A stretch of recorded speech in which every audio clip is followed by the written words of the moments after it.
Hello friend, welcome to export import learning channel. आज के session में हम जानेंगे import security refund from the shipping line. तो इसका प्रोसीजर क्या होता है कि जब हम कोई गुड्स का इंपोर्ट करते हैं तो गुड्स हमारे जब पोर्ट ऑफ डिस्चार्ज पे आ जाते हैं तो जो कंटेनर्स होते हैं हमारे, वो कंटेनर्स शिपिंग लाइन हमें देती है जब तक कि हमारे कार्गो अनलोड ना हो जाए। ठीक है, तो इसके इसके लिए शिपिंग लाइन ये कहती है कि आप एक बॉन्ड पेपर पे हमें लिख के दीजिए कि ये कंटेनर जैसे ही हमारा कार्गो अनलोड होगा हम इमीडिएटली आपको हैंड ओवर कर देंगे। ठीक है, तो बॉन्ड पे भी लिखवाती है, प्लस हमें एक सिक्योरिटी अमाउंट हमें पे करना होता है सो दैट कि वो कंटेनर हमें कुछ टाइम के लिए हम उनको अपनी कस्टडी में लेते हैं। ठीक है, तो सिक्योरिटी लेती है वो कि भाई आप हमारा कंटेनर ले जा रहे हो। ठीक है, आपका कार्गो है इसके अंदर, वो चीज़ अलग है, लेकिन आप हमारा कंटेनर पूरा ले जा रहे हो तो इसका एक सिक्योरिटी अमाउंट पे करो, उसके बाद हमें आपको ये कंटेनर मिलेंगे। तो सिक्योरिटी रिफंड, तो इसमें होता क्या है, जैसे ही एज पर प्रोसीजर की अगर बात करें तो जो कार्गो हमारा कंटेनर के अंदर लोड है और जो कंटेनर है वो शिपिंग लाइन का है, तो शिपिंग लाइन का हमने फ्रेट दिया है, लेकिन जो कंटेनर है उसकी सिक्योरिटी ये है कि वो कंटेनर वापस करे ना करे। इसके लिए शिपिंग लाइन कहती है कि आप हमें बॉन्ड पेपर पर लिख के दीजिए कि हम ये कंटेनर जल्द ही आपको रिफंड करेंगे। ठीक है, तो एज ए इम्पोर्टर हमें लेटर रेट पे लिख के देना होता है ये चीज़ कि लेटर रेट पे एक एप्लीकेशन देनी होती है, प्लस हमें एक बॉन्ड पेपर पर एक फॉर्मेट में डिटेल्स होती है उनकी कि इन कंटेनर्स की इतनी वैल्यू है ये, और ये कंटेनर हम जल्दी आपको मतलब अनलोड होने के बाद वापस कर देंगे। तो ये सारी डिटेल्स हम शिपिंग लाइन को लिख के देते हैं, साथ ही उनको देते हैं हम सिक्योरिटी अमाउंट, उन कंटेनर्स की जितनी वैल्यू होती है उसके अप्रोक्स वैल्यू हम उनको दे देते हैं। उस वैल्यू के बेस पर वो कंटेनर हमें दे देती है। तो होता क्या है, जैसे ही कंटेनर पोर्ट ऑफ डिस्चार्ज पे आती है हमारा सीएचए इस चीज़ का अरेंजमेंट करवाता है।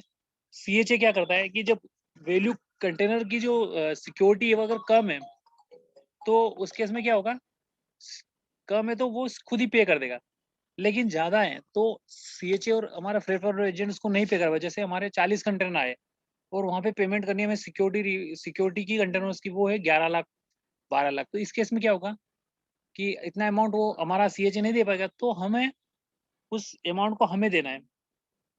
तो इस केस में हम एज ए इम्पोर्ट हम डायरेक्टली शिपिंग लाइन को पेमेंट करते हैं। ठीक है, अगर दूसरी चीज़ की अगर बात करें तो अमाउंट कम है तो हमारा सीएचए खुद पे कर देता है। ठीक है, अब ये तो बात होगी पे करने की। अब क्या होगा कि कंटेनर हमने हमारी कस्टडी में आ गया, हमने अपने प्लांट में कार्गो अनलोड कर लिया और अब हमें वो सिक्योरिटी रिफंड लेनी है।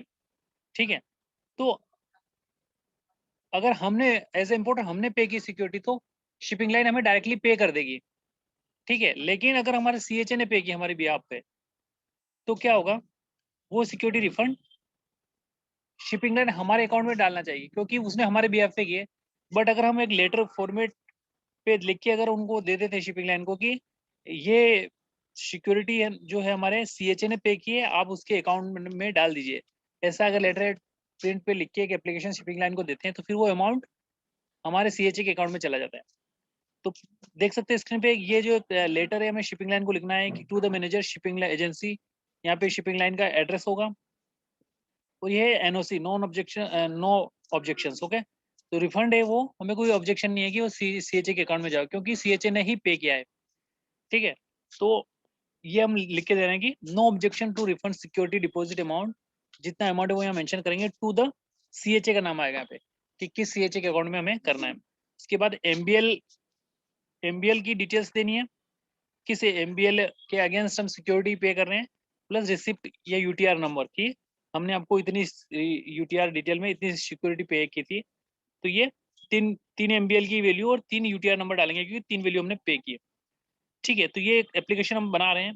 अब इसके बाद में क्या, in with the reference to the above, मतलब कि ऊपर जो हमने एमबीएल के अगेंस्ट यूटीआर दिया है उसके रेफरेंस में वी इम्पोर्टर ने, मतलब कि हमारा जो इम्पोर्टर है ये इसका कार्गो था और हमारा इम्पोर्टर मतलब कि ये कंफर्म कर रहा है कि हम इसके सीएचए हैं और हमने इनके ब्याह पे सिक्योरिटी सबमिट की थी और अब ये सिक्योरिटी हम वापस हमारे अकाउंट में लेना चाहते हैं, तो ये नॉन ऑब्जेक्शन सर्टिफिकेट है। ठीक है, इसके बाद में क्या होगा, we would request to refund security amount to the CHA account below mention। मतलब कि as a importer container cargo हमारा है, ठीक है, सिक्योरिटी हमारे CHA ने पे की, हम वापस CHA को सिक्योरिटी रिफंड करवाने के लिए एप्लीकेशन दे रहे हैं कि हमारे बिहाफ पे जो सिक्योरिटी हमारे CHA ने पे की है वो वापस उसके इस अकाउंट डिटेल्स में आप उसको रिफंड कर दीजिए। ठीक है, इस प्रकार से उसको ये लेटर हम लिख के देते हैं।